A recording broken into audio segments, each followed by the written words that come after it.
Bring in Eric Levitz. He is senior writer from New York Magazine. Eric, welcome back to the show. Yeah, thanks for having me. So Eric, you wrote a piece right now. I guess they've pushed off the vote by a day or two because there's still some negotiation. Give us the state of play as far as you know it, as to where the bill is. We're talking about the COVID relief bill. This is the $1.9 trillion bill. What is the state of play right now with the bill? My understanding is that they're basically trying to appease some remaining moderate objections, and then also I believe that the big thing is that I don't believe the CBO score has been completed yet, and all the $1.9 trillion number, that's an estimate by the Biden White House. It's possible that they overshot, that they appropriated more, that the largely Republicans who staff the CBO might find that actually these programs are more expensive than Democrats estimated, in which case, because they set the ceiling for their reconciliation bill at 1.9 trillion, they may need to revise things down, shift things from one committee to another.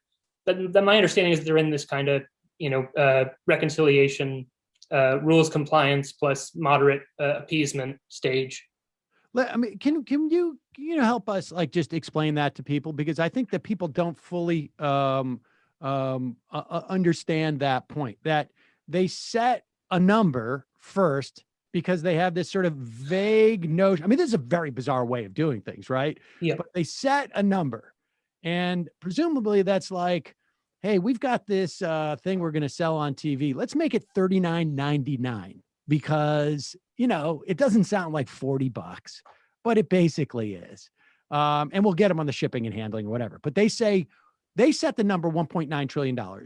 There's a resolution that the Senate passes that says we're going to pass a bill that is $1.9 trillion big. And then they go and figure out how they're going to fill that up. And then they're not sure if they've filled it up to the right level. So it's conceivable, but unlikely based upon who's staffing the CBO at this particular time, that they could have extra room in that, in those buckets, right? But also just delineate for us how it works with the different committees as well.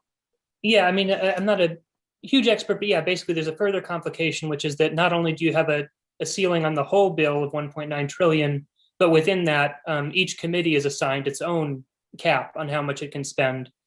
And because certain provisions fall under the jurisdiction of some committees, but not others, that complicates, if you do need to make adjustments, you can't, you don't have total flexibility because you can't just take from one committee or whatever. And then the other aspect of it is, yes, one thing, the CBO scored the minimum wage is actually increasing the deficit, contrary to what Sanders argued. So that coming out ostensibly creates some space that wasn't anticipated.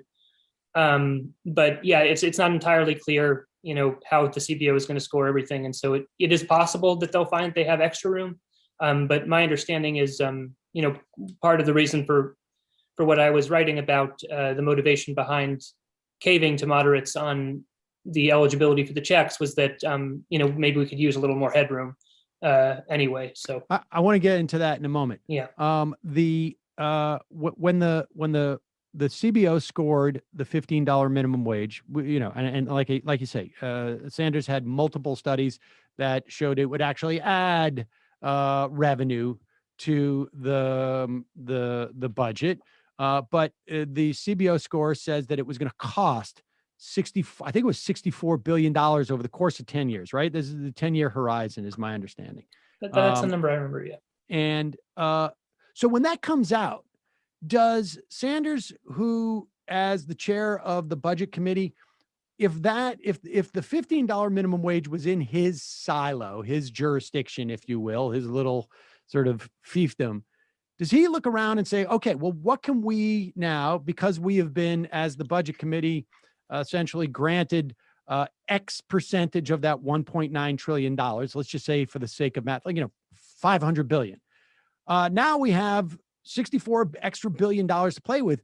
Does he say, okay, we're going to raise one of these other things? Or, hey, you senator from West Virginia, you're on my committee. What, you have anything that you think could cost $64 billion? I mean, is that the way this works?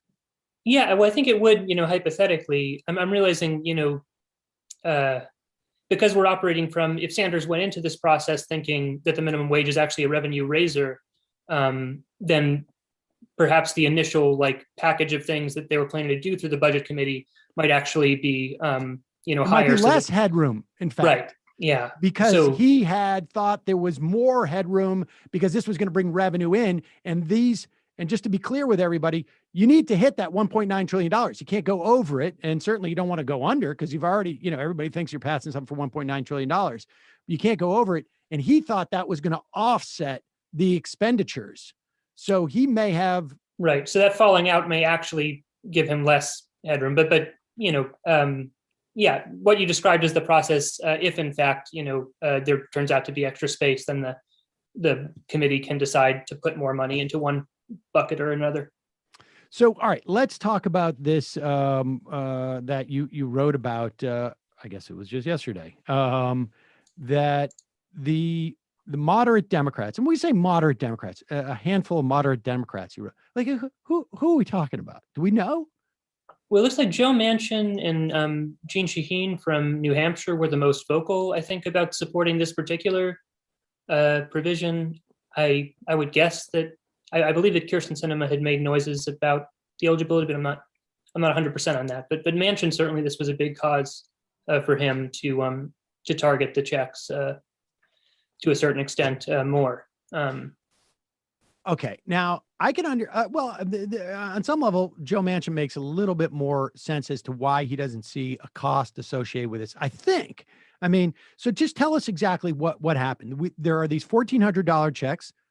Many people feel that they should be $2,000 checks just because that's what they were told they were going to be when they voted in Georgia. And we should just remind people, they were told that after the $600 checks had passed. So there was no asterisk when people were saying $2,000 minus, of course, 600 that already passed last month. That never happened. But $1,400 checks. And the question is, who is eligible for these checks? Right. So tell us how it changed. Yeah. So the Biden White House from the beginning was pretty hardline in terms of the income limits at which, up to that limit, you get your $1,400. And that's been fixed for a while at $75 for an individual, $150 for a couple. And the difference is that you had previously in the House version, a phase down such that, you make $75,000 a year, you get $1,400 from the government. You make $80,000 or, $81,000, you probably get, I don't have it in front of me, but, like $1,200 or $1,100. And it's slowly the amount that you get from the government phases down until it, I believe, phased out at $100 for individuals and $200 for couples, I believe. Yes. And so what they've done, because the Biden White House is pretty firm on those limits in terms of, we want people who make $75K to get the $1,400. They've just rapidly altered the phase down such that if you make $75,000 or you're going to get $1,400 check from the government, and also like a $1,400 check, maybe for I believe it's also that for your children, you're going to get a pretty big payday. But if you make $80,000 $1 a year, you're going to get zero. So the structure of it is such that it's not actually something that actually appeals to moderate wonks. So you have the PPI, I think, the Progressive Policy Institute, the sort of Orwellian named they're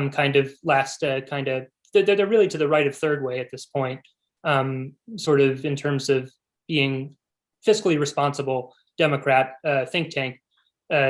I think his name is Ben Ritz, I think, from them, was expressing anguish at, the experience of if you just had let the ideologues have their way, they would have had a better policy, because this is the kind of thing that moderates are supposed to hate. This discourages work, right? I mean, if you have if you're in a position where you can work a few more hours, but that's going to bring your salary or your yearly annual income from 75 to 80,000, you're suddenly going to pay 70% tax on your last $5,000 of income, and it's not going to be worth it to you. So I don't know exactly how realistic, how many people are actually going to find themselves in that position, but this is just not something that even centrist wonks think is a good idea.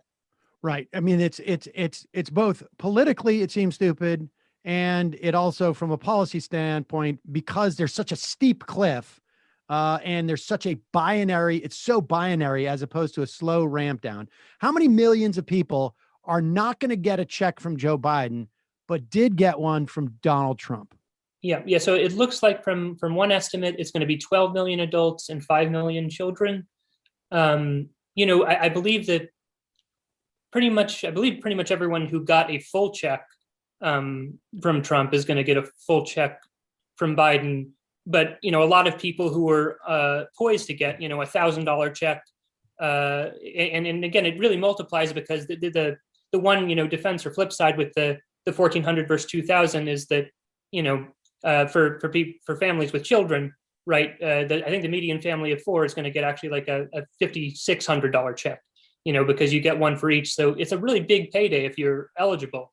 And now you're in a situation where, a lot of people who are going to get quite a bit of money are not. And in some cases, these are people who, took a second job last year to try to really get, to help out with their family, to get their income up. And now they're finding, holy shit, I worked all those hours for nothing, because it actually is going to cost, practically almost cost me money to have worked that. So there's potential for resentment, there's potential for backlash. And the bottom line is that there's just, it just doesn't do anything productive. This is, according to one Democratic aide, this is expected to save $12 billion. So that is 0.063% of the overall package. It's nothing. It's just nothing. And we should say there's two things I want to say. One, the only sort of counterbalance in terms of the number of people who are getting checks is that in this round of checks, adult dependents of people who make under $75,000 will be getting checks. And that is, I've seen estimates around 24 million people. I would imagine that estimate was based upon the other income threshold. So it's probably a little bit lower, but you're still talking about an extra maybe 15, 20 million people. And for people who are, who have more of a burden, lower income. But that said, as a political matter and as an economic matter and as a policy matter, still really stupid to do. We should also say that yesterday when Emma and I were talking about this, we were making that point about this is pegged towards 2019 or 2019 income. If you lost your income in 2020, we said incorrectly that you were out of luck, because the fact is that you do not have to file your taxes before this bill gets passed to be eligible to get the payment. It's just a question of timing. If you can now file, if you made in 2020 much less than you did in 2019 and you're eligible, you can file. We will put a link to that in the description where the IRS has this, but you can be eligible. It's just a question of timing as to whether you will get it because you haven't filed your taxes. But once you do, you can use your 2020 income as a baseline if you made much less, which I think a lot of people did in 2020 than in 2019. So why? Explain to us why you would do this if you're talking about an infinitesimally small amount of money relative to $1.9 trillion. What is Joe Manchin? What is his deal? What does he get out of this?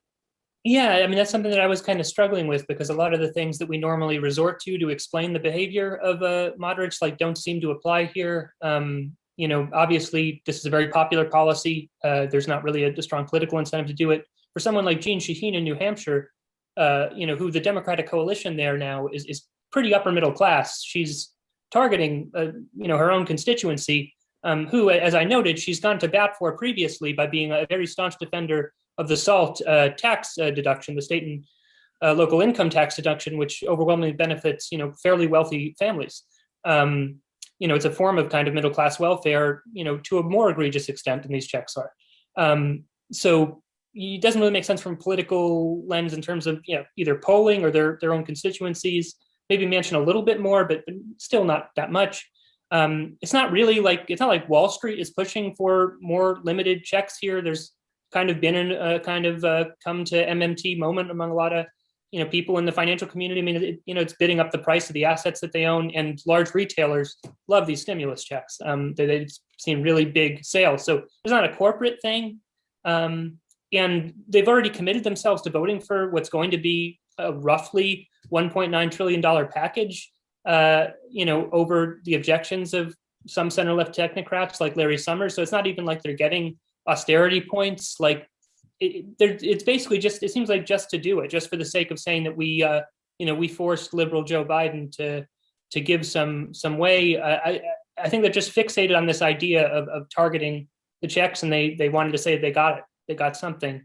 I don't even understand how that's articulated. I mean, I suppose like I could see Joe Manchin going to certain parts of West Virginia and going like, I'm not going to have somebody who's making $100,000 get a check from the government. Yeah. I mean, I suppose I can see that. Like you say, Jean Shaheen would be, far tougher, I think, in many respects for her to get away with doing that. But it's just part of their branding that they just want to be able to say, we got something. Couldn't they find something else? Yeah, you would think. And the thing, I mean, but again, it's such a small amount of money that they're saving. It's not like they're going to, I could almost respect if Manchin said, look, I want, 2-3 more months of enhanced unemployment benefits. And I want to, limit. I mean, I don't agree with that, but it's just like, at least there's like a logic there. I don't see what it is here. And I've also wondered lately, about with the $15 minimum wage, which it's like phased in after 4 years. So if you think about like what the demand was in 2013, I just wonder whether is this actually related to any kind of calculation of like, okay, the prevailing wage in my state is X and I'm comfortable X times that, or is it just like literally like we could be here a decade from now and it's like 11, 12 is the moderate position, 15 is the left position. I just wonder whether this is totally superficial, whether actual policy beliefs it has to be underneath. Totally superficial. Yeah. West Virginia has an 88% median, I think, wage. 88% of the median wage is there. I mean, the way that this would roll in over time, we are overdue for $15 across the country. We're late on the $15. Never mind the 4 years out. I'm saying today, and it's baffling and it's disturbing. All right, we just have a minute or two left. There are a couple of other things that seem to be extant. I know there was an attempt by some so-called moderate senators. Maybe they gave that up and they just got their scalp for whatever it is that we've been able to sort of deny people who make $80,000, any bit of a check, I don't know why they can't use that scalp that we got a $1,400 check as opposed to $2,000, which was promised. But what else is happening? I know that Wyden and I think Sanders are trying to get automatic stabilizers into the bill. Is that possible? Does that get scored in a way that makes it impossible? What's the story with that, to the extent that you know? I haven't been following the latest push that closely, but I know that in the past, that's been the big issue. That's why in the HEROES Act, even when that was largely a messaging bill, and when that was at a time when Democrats had reason to fear that this would be their last bite of the apple, that Republicans would keep the Senate, and then Biden would be presiding over this economic crisis that McConnell would refuse to help with. So there was a really strong incentive to get automatic stabilizers, which is to say enhanced unemployment benefits automatically kick in when the unemployment rate is below a certain threshold. We don't need to rely on Congress to do its job. It's just going to happen. There was very strong incentive to do that. Pelosi didn't do that at the time because CBO would have scored it. It would have been very expensive the way the CBO scores it. And again, with this superficial thing we're talking about, a lot of Democrats are afraid of large numbers. And we're anticipating a vote on Saturday for this bill. I think that's the last I heard. Yeah. All right. Well, Eric Levitz, thank you so much. If you ever figure out what Joe Manchin is doing here, I mean, he's got his Republican governor was complaining about lack of $2,000 checks and presumably at the same sort of like income spectrum as the other checks were. So I just can't. I'm just at a loss by this. It's like Pete Peterson put something in the water before he died, and Joe Manchin still has like a big jug of it in his fridge or something. Eric Levitz, senior writer from New York Magazine. Thanks so much for your time today. Really appreciate it. Thank you. All right, folks.